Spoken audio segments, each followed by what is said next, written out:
And you're going to think to yourself, this is unusual. Bushes don't talk. So all of a sudden, who is this voice? It is the God of your fathers. The God of Abraham, the God of Isaac, and the God of Jacob.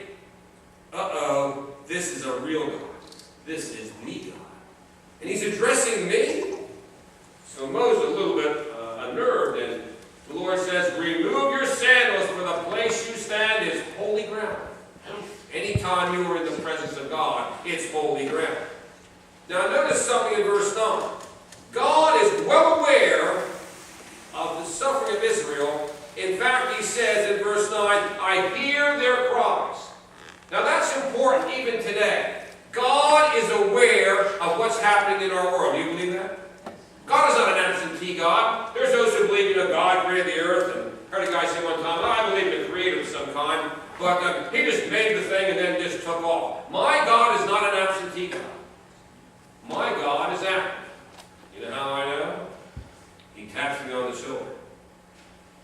Let me tell you a little story about that. When I was in seminary, at United Seminary, it seemed like a little lifetime ago, when I was young.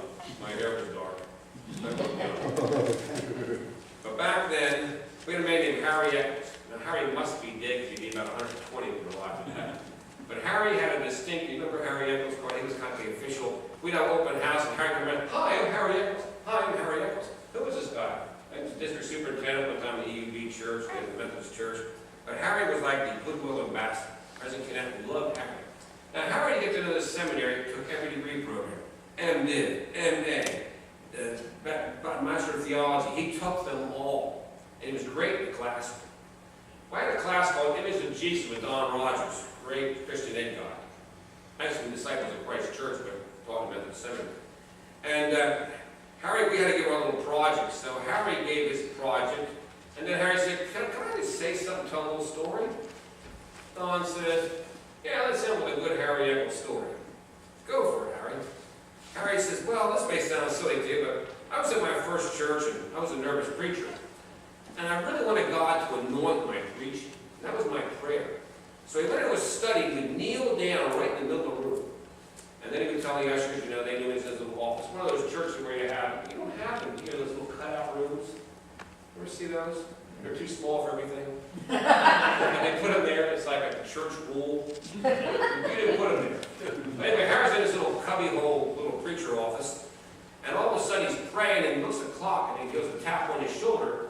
So he says, oh my. So he gets ready, says amen, and walks out. And he says to the usher, he said, boy, we had to tap me on the shoulder to really get into prayer. He said, what do you mean, Pastor? Nobody went in your office. It's just been you. You just walked out. He said, you tapped me on the shoulder, remember? No, we didn't. We don't know who tapped me on the shoulder, but it wasn't anybody that walked in there. Well, he went out to preach that morning, and he said he felt a spirit like you wouldn't believe. He felt the presence of God in such a way. And then he felt led to give a little invitation, which he didn't always do. And people responded. And he later told the church, he said, you probably think I'm crazy to give a closing prayer to that group. He said, the Lord touched me this morning. It was the hand of God. And Harry had tears in his eyes. And he looked out and said, you students probably think I'm a silly old man. And Don said, no, Harry. We've been visited by the Lord's Spirit when you've been here. He said, you know what? I think let's have just a moment of silence and ceremony prayer real quick. Class. And we did. We all came up and gave Harry kind of a hug and a handshake. It's the last class I ever had with Harry Eccles. He just took after the fun of it because he thought the class sounded neat. Is that possible? Yes, it is. Harry knew from that point on in his ministry, definitely God had called him to ministry. Now here's Moses. It's a burning bush. You know why it was a burning bush? Because Moses was a stubborn man who wouldn't listen. And the only way God could get his attention was to put a burning bush. I've had some of those pretty close experiences myself, where God had taught me. All right, so here we go. Then in verse 10, God told Moses what to do. Moses, go out, go to Egypt, go back there, lead the people out. I got a promised land all ready for you, and everything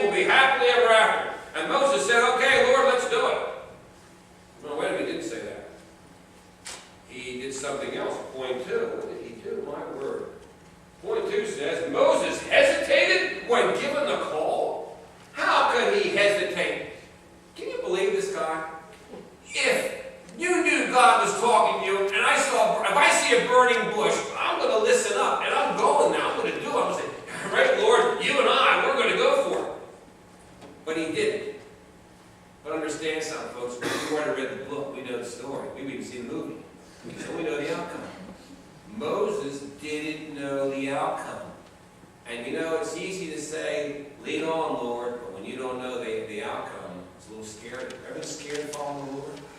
Oh, I've been down that road before.